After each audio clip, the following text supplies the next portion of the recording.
The fighting spread from the camps to the commercial district of West Beirut. Amal Shiite militiamen fired at buildings thought to house Sunni members of the February the 6th group and later claimed victory after 15 hours of fierce fighting. Casualties were high, with at least 8 people killed and 42 injured. Observers believe the battle was won for outright control of West Beirut.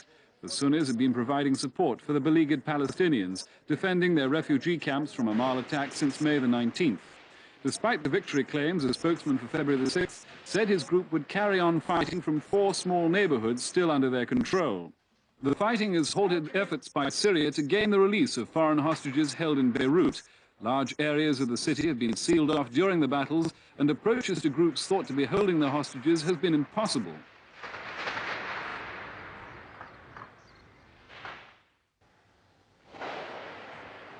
Deserted streets provided stark evidence of the bitterness of the fighting.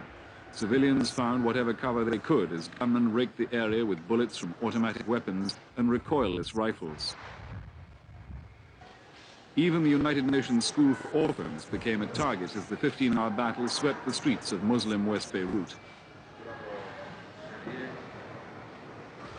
The headquarters of the February the 6th movement, a pro-Palestinian Sunni Muslim group, was stormed after a pounding by heavy mortars and a barrage from a Russian-built T-54 tank. The building was set ablaze. Scores of civilians were seriously wounded, and ambulances spent hours trying to rescue people who'd been trapped by gunfire in the entrances of shell-pocked buildings.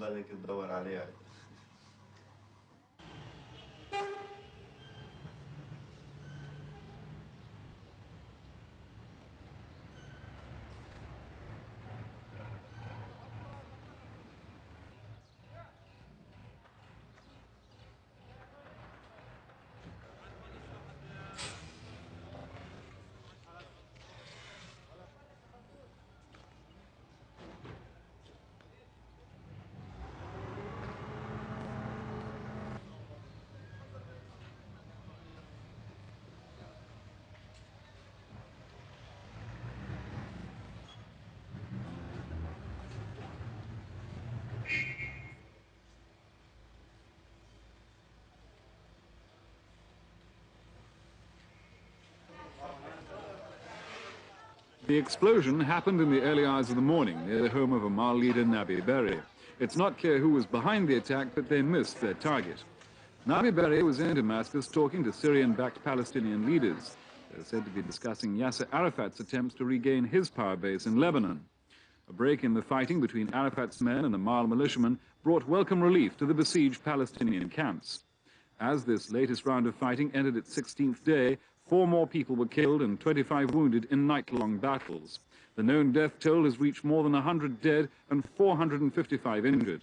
All attempts to mediate an end to the conflict have so far failed.